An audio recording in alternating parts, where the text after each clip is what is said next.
What's going on, everybody?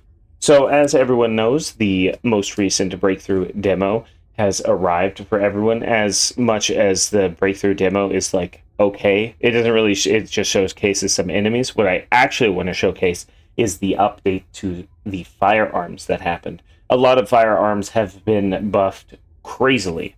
Disastrous devotion. I'll be going into the most hardcore updates to the weapons. So it looks like the main focus has been on elemental damage, most likely due to the enemies in the Axian planes that receive elemental resistances whenever you deal elemental damage to them.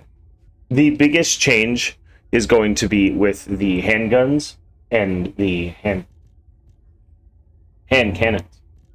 But with the final masterpiece, all of the elemental explosions that happen from the final masterpiece have all been tripled, as well as adding 8,000 chill attack to the actual handgun. This nearly doubles the output of the final masterpiece in general. In addition to the elemental increases, a lot of weak points have been increased. The weak point damage increase on the final masterpiece is been buffed by 25%. The Frost Watcher and Excava have also been buffed, but they're still bad, so bleh. Fire attack has been added on Enduring Legacy in the value of 6,500. So the 6,500 just increases the base damage that the Enduring Legacy would do.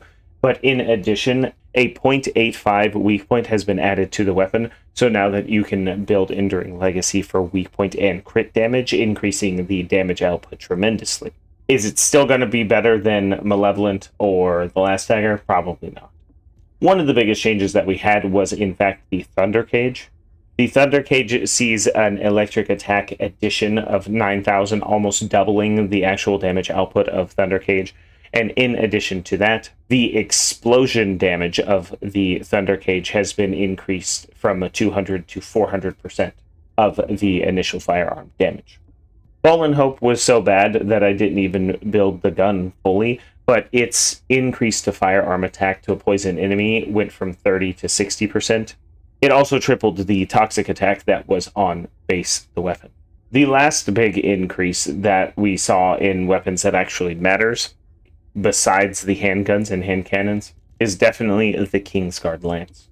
Weak point was also added to the weapon, but who's going to shoot a Kingsguard Lance for the weak point? Voltia's electric attack was tripled, so this brings the total base damage of the gun going from 10,000 to 15,000, increasing the damage of Voltia by 50% off the bat. In addition to this, the multi-hit damage of it went from 0.29 to 0.63. And most prominent changes to come to guns, in my opinion, are going to be with the Perforator and the Nezestrous Devotion and the final masterpiece. Nezestrous Devotion has been added 19,000 toxic attack onto the weapon, increasing the weapon's damage output by 50% before weak point damage is added.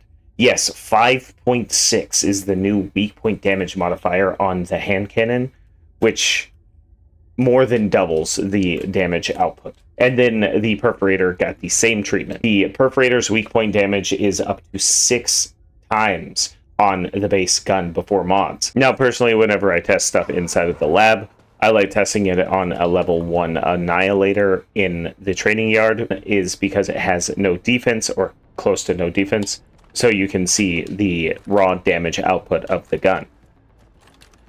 You can calculate it too if you just use a calculator, but it's more fun to see big red numbers.